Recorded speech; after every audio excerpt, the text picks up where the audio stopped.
Hello friends, I'm Harish Demla from Accurate Fortune Astrology।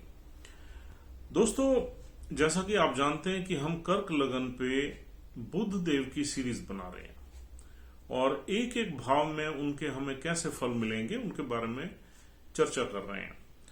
आज हम बात करेंगे बुध देव की कर्क लगन के सेकंड हाउस यानी दूसरे भाव की प्लेसमेंट के बारे में। आइए जान लेते हैं कि अगर आपका कर्क लगन है या कैंसर असेंडेंट है और मरकरी सेकंड हाउस में आके बैठ जाएं तो आपको किस तरह के फल मिल सकते हैं।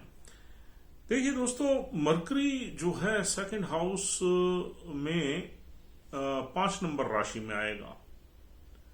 5 नंबर राशि जो है वो सूर्य की है। सूर्य की राशि में बुध का बैठना अच्छा ही माना जाता है।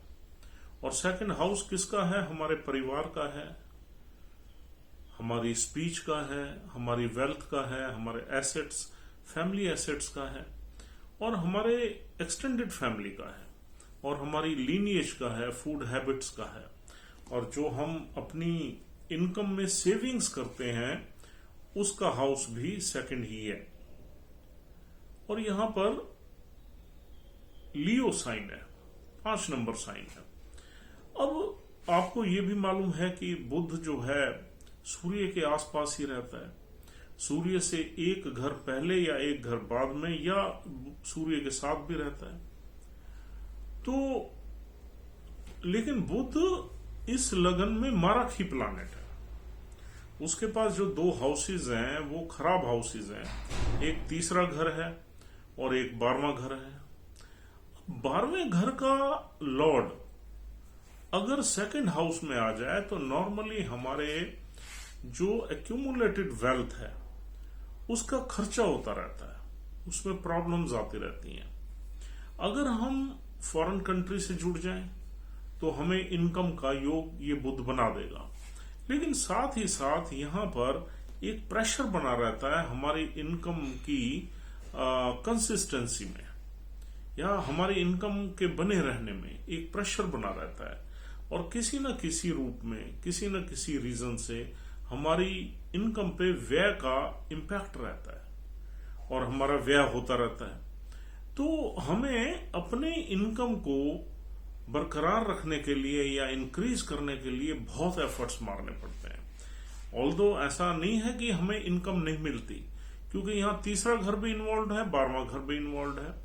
तीसरा घर संघर्ष का है, तो हमारी जो भी एक्यूमुलेटेड इनकम रहेगी, एक्यूमुलेटेड फंड्स रहेंगे, वो एक संघर्ष में से होके ही जुड़ेंगे। और 12वां घर जब इन्वॉल्व हो जाएगा तो 12वां घर व्यय का घर है, तो उसमें एक व्यय का प्रेशर भी रहेगा।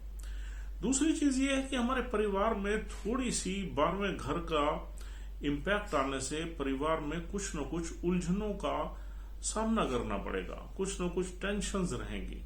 परिवार की वजह से हमारे खर्चे बढ़ सकते हैं और खासकर फैमिली की मूवमेंट्स ज्यादा रहेंगी। फैमिली की मूवमेंट की वजह से हमारे एक्सपेंसेस बढ़ सकते हैं। कुछ एक्सपेंसेस हमारे बीमारियों की वजह से भी रह सकते हैं, क्योंकि 12वां घर बीमारियों का भी है। और कुछ एक्सपेंसेस हमारे ऊपर ट्रैवलिंग के भी रह सकते हैं, क्योंकि 12वें घर का संबंध ट्रैवल से वगैरह से भी है। और यहां पर मून का स्ट्रांग होना बहुत जरूरी है। अगर यहां पर मून स्ट्रांग है, एक्सॉल्टेड साइन में है या किसी अच्छे हाउस में बैठा हुआ है, तो डेफिनेटली ये प्लेसमेंट कुछ ना कुछ आपको देगी भी जरूर। हाँ, अगर आप किसी भी तरीके से किसी फॉरेन लैंड पे चले जाते हैं तो यहां पर डेफिनेटली एक अच्छा योग बनता है। वहां से inflow of income and savings, ये वाला योग बनता है।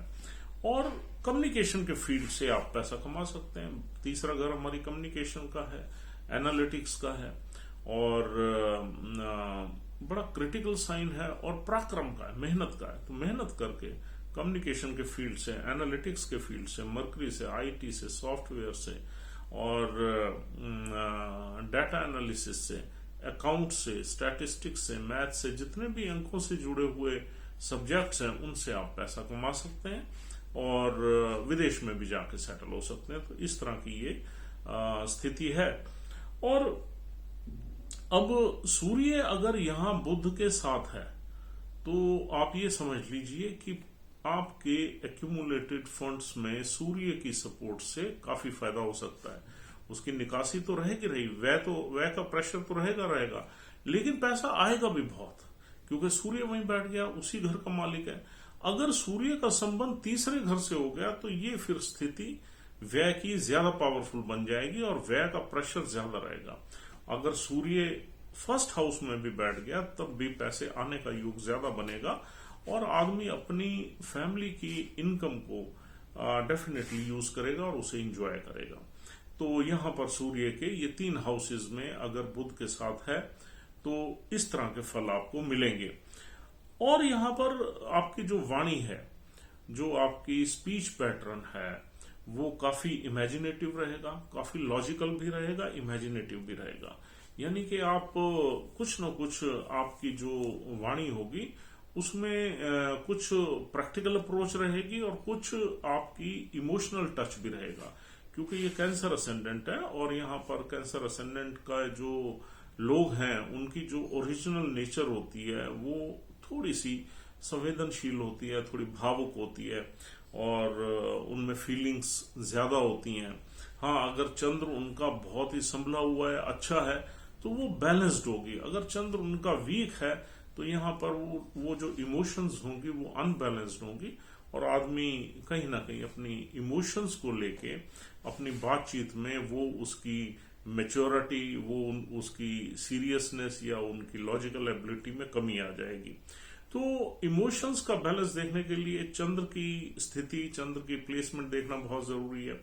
और यहाँ पर नॉर्मली स्पीच पैटर्न बड़ा रॉयल रहेगा, रीगल रहेगा, इमेजिनेटिव भी आदमी होगा, लॉजिकल भी होगा, क्योंकि दोनों ही भावों का यहाँ पर इम्पैक्ट आएगा। तीसरे घर का जो कि लॉजिक से रिलेटेड है और 12वें घर का जो कि इमेजिनेशन से रिलेटेड है।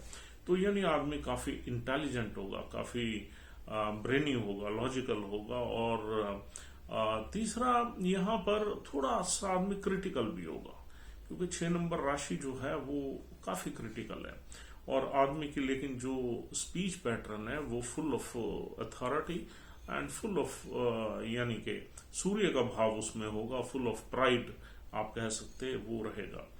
और दोस्तों यहाँ पर हमारी जो फूड हैबिट्स होंगी वो कोई बहुत ज्यादा अमेजिंग नहीं होंगी, क्योंकि 12वां घर का इन्वॉल्वमेंट है तो हम बहुत ज्यादा संवेदनशील नहीं होंगे अपने फूड हैबिट्स में, हम कुछ भी खा लेंगे। हालांकि यहाँ तीसरे घर का प्रभाव अगर रहेगा तो थोड़ा सा हम क्रिटिकली एनालाइज करेंगे जो हम खाते हैं, या कभी कभी हम उल्टा सीधा भी खा लेंगे, तो दोनों तरह के यहाँ भाव मिलेंगे।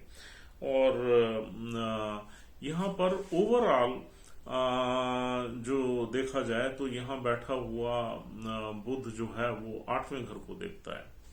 तो 8वां घर भी ऑब्स्टेकल्स का घर है। 8वां घर डिफिकल्टीज का है, ट्रांसफॉर्मेशन का है, सडन गेन्स का है, सडन लॉसेस का है, इन लॉस का है, इनहेरिटेंस का है।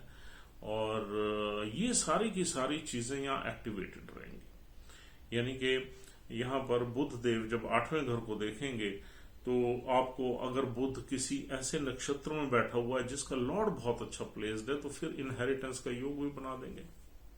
अगर नक्षत्र का लॉर्ड इल प्लेस्ड है, बैडली प्लेस्ड है, तो फिर आपको इनहेरिटेंस से भी नुकसान दिलवाएंगे। और लेकिन आपकी जो परिवार है उसमें कुछ न कुछ ऑब्स्टेकल्स, कुछ न कुछ डिफिकल्टीज, कुछ न कुछ परेशानियां, कुछ न कुछ आर्ग्यूमेंट्स वगैरह भी एक्टिव रहेंगी, क्योंकि 8वें घर का संबंध भी यहां से हो गया।